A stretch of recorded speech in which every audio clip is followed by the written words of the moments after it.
C'est vrai qu'aujourd'hui, la crise du Covid, depuis qu'elle a démarré au mois de mars, a amené effectivement tous les Français à se remettre en question et à voir la vie autrement. Ça, c'est un premier fait.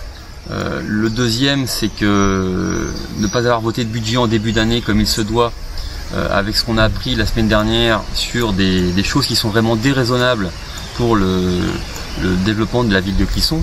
Donc j'ai eu l'occasion de le dire que dépenser 800 000 € pour rénover la mairie de Clisson, ce n'était pas une priorité pour la ville. Dépenser 800 000 € pour les remparts du château également. Redépenser à nouveau 200 000 € pour la salle festive. On voit bien que ce sont des dépenses déraisonnables puisque le mandat d'avant, on considère qu'il est terminé et aujourd'hui on doit se projeter sur un mandat futur qui est déjà à moitié consommé. Je pense qu'effectivement, moi ce que je regrette, c'est vous êtes en fin de mandat. La continuité républicaine vaille qu'on vote le budget avant les élections.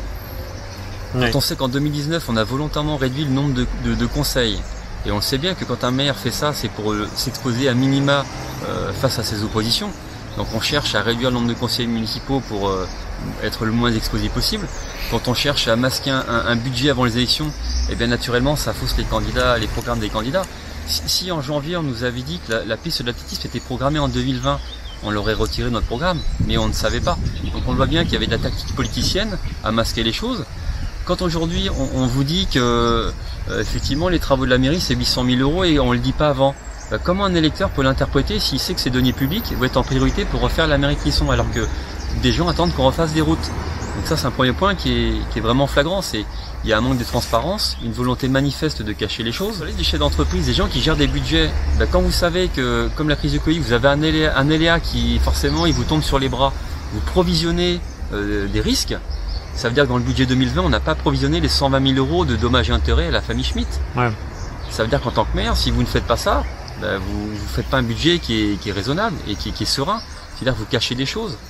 Donc je pense que masquer les choses, c'est pas une bonne chose. Ne pas être transparent non plus. Mais c'est surtout la politique de Xavier Bonnet depuis des années. C'est les sujets sensibles, on les écarte, on n'y répond pas et on vous dit qu'il n'y a pas de sujet circulé, il n'y a rien à voir. Donc à un moment donné, il faut que les gens sachent, il faut dire les choses. Et je pense qu'aujourd'hui, il faut interpeller, c'est ce que j'ai fait au conseil municipal. Moi, j'ai été encouragé à la fin du conseil de poser des questions, d'avoir des réponses. Les réponses que j'ai eues ne sont pas celles qui sont les vraies. Comme d'habitude, on tape en touche. Quand avant le conseil municipal, vous publiez sur les réseaux sociaux une diatribe, vous parlez de termes de déchéance, des termes qui sont forts alors qu'on était endeuillé précédemment, je pense que c'est malvenu. Et après de dire que vous regrettez que la presse ait publié à ce moment-là, mais à un moment donné, il faut assumer ses propos. Si vous communiquez sur les réseaux, c'est que vous avez envie de dire des choses. Donc à un moment donné, vous le dites, ne soyez pas surpris qu'en conseil municipal, vous ayez effectivement un retour qui soit contrastant par rapport à ce que vous dites. Mais je pense que c'est pas l'attitude d'un maire qui soit en bonne posture, qui soit serein pour défendre un mandat, quand on dit des choses pareilles. Je pense que c'est inadmissible et ce ne sont pas des propos qui sont vraiment entendables de la part d'un maire. Je pense que quand on est sur le dernier mandat, il faut défendre au contraire ce qu'on a fait durant son mandat, ce qu'on a réussi. Moi, j'aurais pas eu peur de dire, voilà, j'ai échoué sur tel dossier, j'ai commis des erreurs, je les accepte, mon équipe a peut-être fait des erreurs, mais au moins on reconnaît ces erreurs et on valorise un petit peu le travail qu'on a fait. Là, aujourd'hui, on est dans une posture de dénigrer la liste concurrente, on masque les choses qui ne vont pas bien et surtout on ne dit pas ce qu'il y avait à faire dans le budget 2020. C'est-à-dire que le mandat qui vient de démarrer, il est tronqué. On a caché les choses aux Clissonnais. Et je pense que ça, aujourd'hui, c'est pas acceptable. Et changer...